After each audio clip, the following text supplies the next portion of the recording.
Chinese medicine has been for me the fulfillment of a search for a congenial system of healing.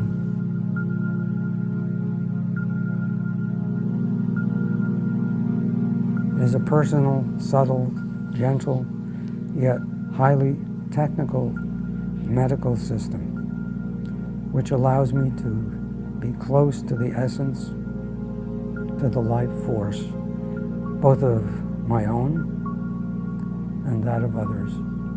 It's a masterpiece of harmony, intricacy, and movement, which never ceases to engage me, never ceases to fascinate me and intrigue me.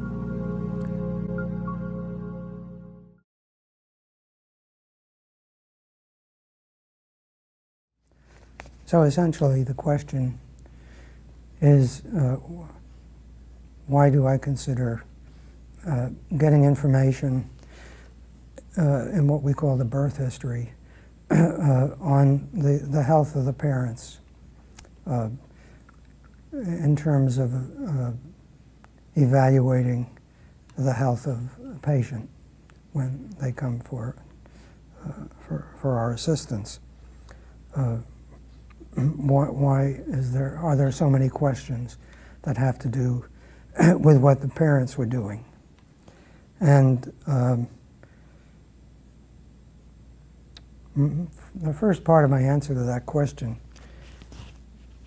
has to do with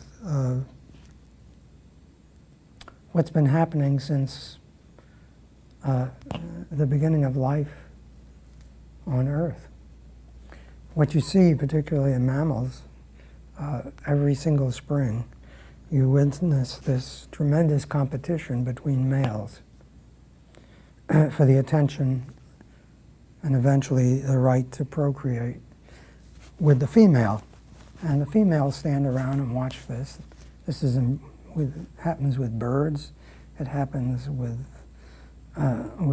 bears. It happens with bulls. It happens with every single species except one.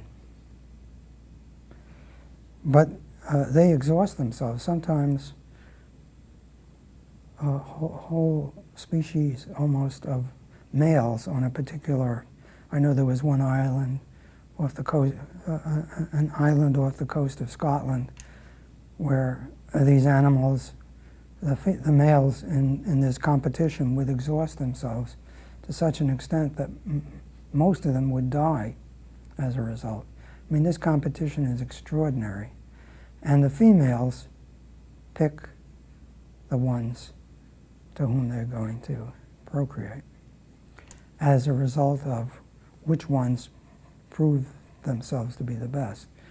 Now, I think this was inherent even in human beings, because when my son was young, I used to take him to the park. And one day I took him to the park, he was playing, and I witnessed something between 3 4-year-olds. There was one girl and 2 boys who had tricycles. And this girl was sitting on the fence watching these 2 boys on tricycles crash into each other. The whole purpose of this exercise was to see which one was going to get that girl. And at the end, one of the boys triumphed, and she went with that boy. So the point is that it's only the strongest sperm that get into those females of all those species, so that whatever the female is assured that she's going to deliver is going to survive. And not only survive, but thrive. So this is built in to us. And even little girls have that instinct to pick the strongest boy on the block to hang out with. But somehow it gets lost. And adolescent girls don't have that sense of picking the right one. At any rate, what's happening today, and the reason we ask these questions, my teacher in particular emphasized that what happened when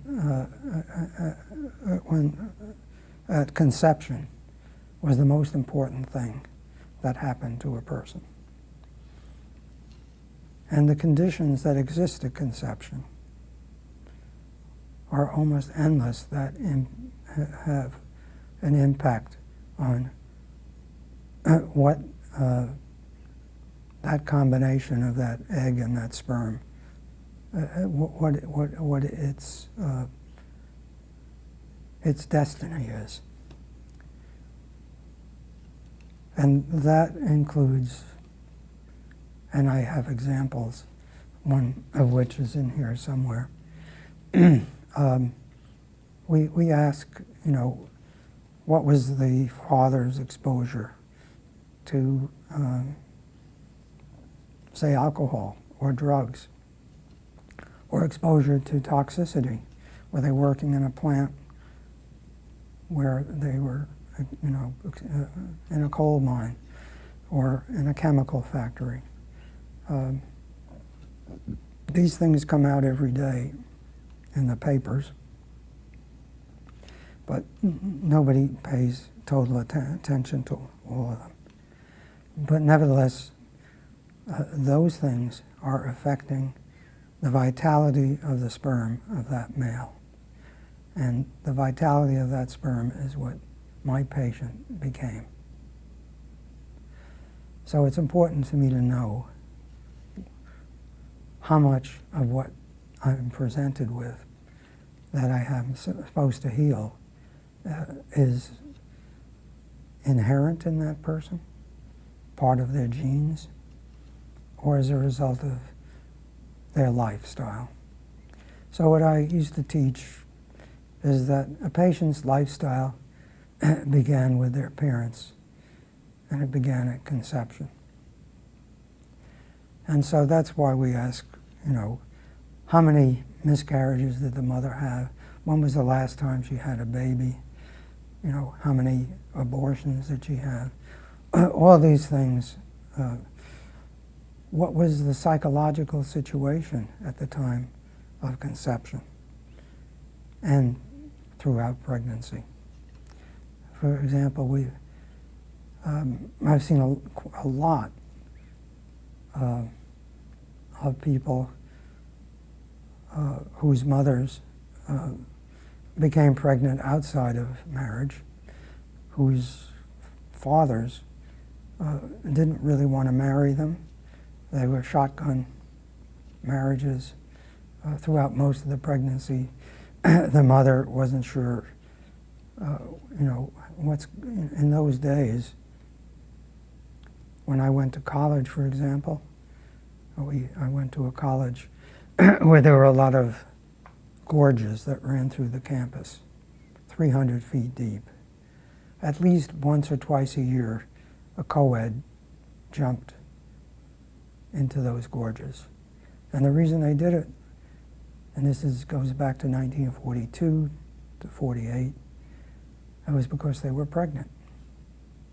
They could not deal with their families. They'd rather be dead. And so if you have a mother who's going through a pregnancy, and millions of them did, who have that kind of insecurity, that has a very profound effect on the mother's circulation. The mother's circulation is what the baby is nourished by through the placenta. The very nature of the placenta and how it develops and that exchange between mother and child is determined by the conditions which she, through which this pregnancy goes. So the more I know about those conditions, the more better able I am to understand my patient.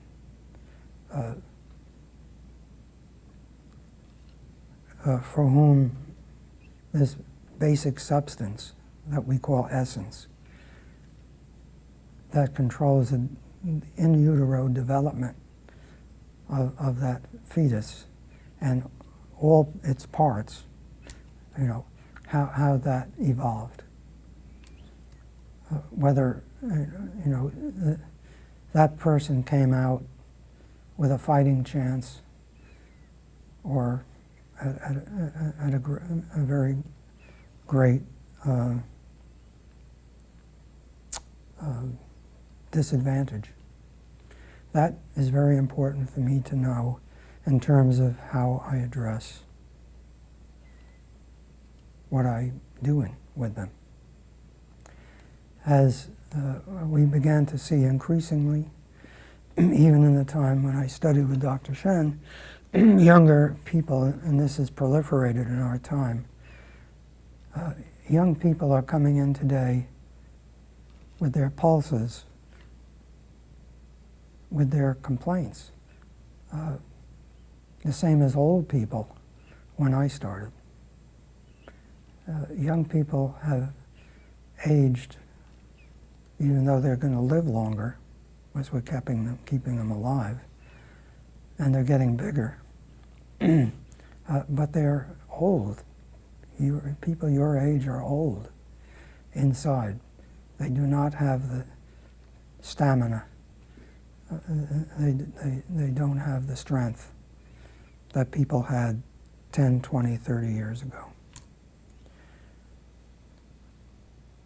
So it's important for us to know what Dr. Shen would say when he saw a 21-year-old and we put their fingers on their radial pulse and it collapsed. He would say, "How can be? Brand new." How can be is because this is how they were born. This is what happened to them in utero. Why do you think we're getting all these autistic children? And why do you think we're getting all these ADHD or whatever it's called? We have endless numbers of older men leaving their original families and marrying younger women. A man's sperm at the age of 35 is 35, and these people are in 60s. At 35 is only 25% as vital as a man who's 25. We're not equal. We don't stay as vital as we'd like to think of us. So just because a man of 60 can climb Mount Everest doesn't mean that he can produce a normal child. He can't. And women, have lost that instinct for picking a man who can create a strong product. So,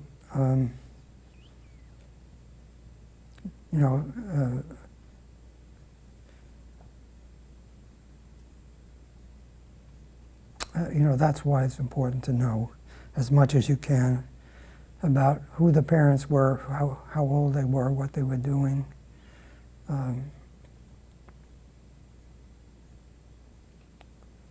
You asked me questions later on, which I have a long answer to, naturally, about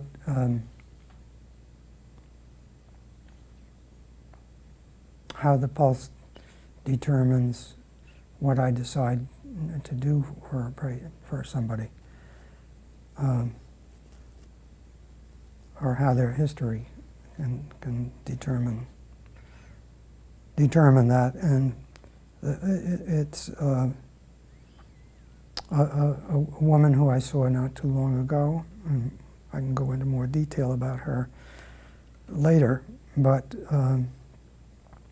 her father was a veteran of World War II, one of the alcohol people. I live in a very rural area, and this is a farm girl. And when she was asked, what was happening during her mother's pregnancy or before it, this family was living with this very typical World War II veteran alcoholic who was constantly drunk and smoked 3 or 4 packs of cigarettes a day. So I knew that there was going to be something that I was going to find on her pulse that indicated this. And she had an inflated left distal position, which means she was a breech birth. And that is a direct result of the effect of the alcohol on this man's sperm, which became her, and affected the mother's pregnancy. The mother, throughout those 9 months, had to deal with a raging alcoholic in a very rural, isolated area on a farm.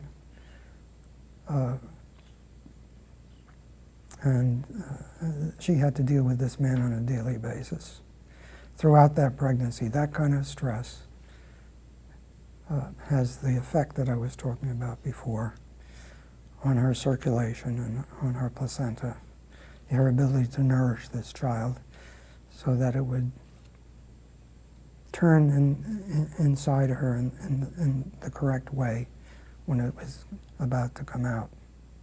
And in terms of her essence, which we talk about this woman, is a wonderful example of this whole thing. And essence, essentially, the life is the life force. It is whatever creates life. It's that whatever is released when the sperm and the egg get together, that force that is inherent in that combination that determines our evolution, how we are going to evolve. To begin with, how we evolve in utero. That is a development of every organ,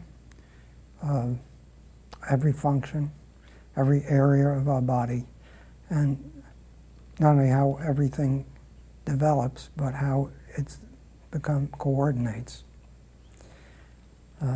to become a functioning living organism that can survive in the world. And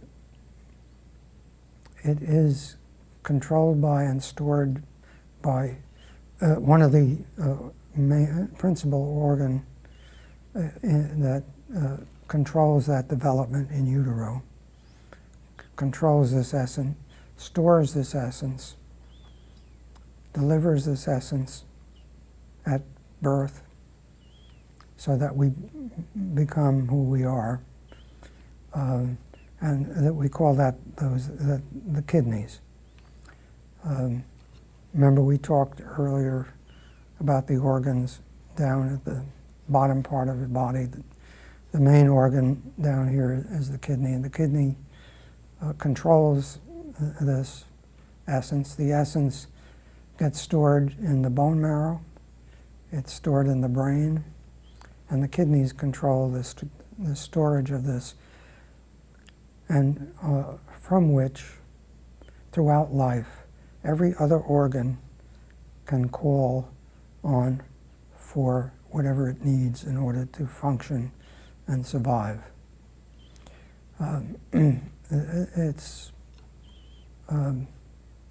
highly organized, starting out with something you've all heard about, yin and yang. So part of this essence is yin, part of it is yang, and from that is a great deal of differentiation in terms of all our emotions, all of the substances that exist in us, all of the pathological forces in the world. These are all differentiations of essence, even in the environment, with which Chinese medicine sees us as being a continuum with the weather, whatever forces are working in the universe, our essence is a continuation of that essence that has created the universe. Whatever makes the universe move, expand, rotate around, let's say, in different solar systems around a sun. This is all the same essence. It's the same energy. And that's what we mean by essence.